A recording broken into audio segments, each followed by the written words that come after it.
ఓ మంథర, రేపు ఉదయము మహారాజు దశరథుడు పుష్యమి నక్షత్ర యోగములో జితక్రోధుడు పాపరహితుడు రఘుకులనందనుడు శ్రీరామునికి యువరాజ పదముతో అభిషిక్తము చేస్తున్నారు. ఈ మాటలు విన్న మంథర మనస్సులో చాలా పీడ కలిగినది.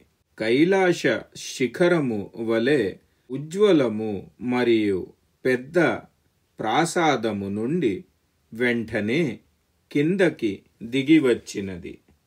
మంథరకి మనస్సులో కైకేయికి అనిష్టము జరగబోతున్నది అని అనిపించింది.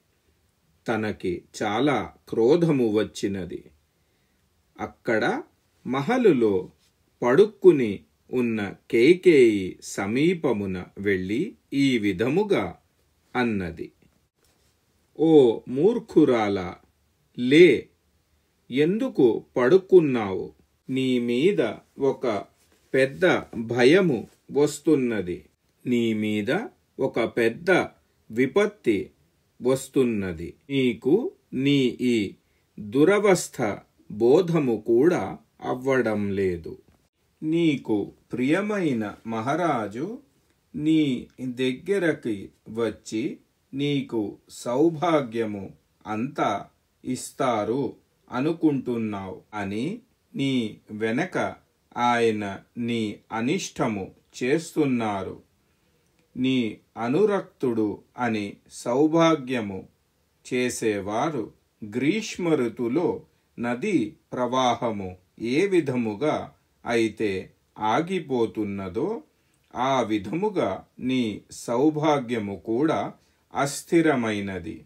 నీ చేతి నుండి నీ సంపత్తి అంతా వెళ్ళిపోతున్నది.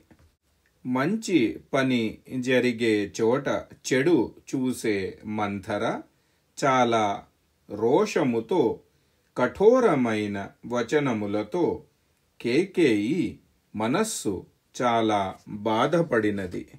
ఆ సమయములో కైకేయ రాజకుమారి కుబ్జను ఈ విధముగా అడిగినది. హే మంథర, ఏదైనా అమంగళము అయినదా? నీ ముఖము విషాదముగా ఉన్నది. చాలా దుఃఖపూరితముగా ఉన్నావు. ఏమి అయినది? మంథర మాటలు చెప్పడములో కౌశలము కలిగినది. కైకేయి మధుర వచనములు విన్న తరువాత ఇంకా కోపముతో తన హితైషిత ప్రకటిస్తూ ఈ విధముగా అన్నది. క్రోధముతో కైకేయి మనస్సులో శ్రీరామునికి ప్రతి భేదభావము, విషాదము ఉత్పన్నము చేయటము కోసమని ఈ విధముగా మాటలు చెప్పినది. దేవి, నీ సౌభాగ్యానికి మహత్తరమైన వినాశకార్యము ఆరంభము అయినది.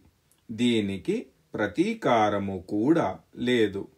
రేపు ఉదయం మహారాజు దశరథుడు శ్రీరాముని యువరాజుగా అభిషిక్తము చేస్తున్నారు.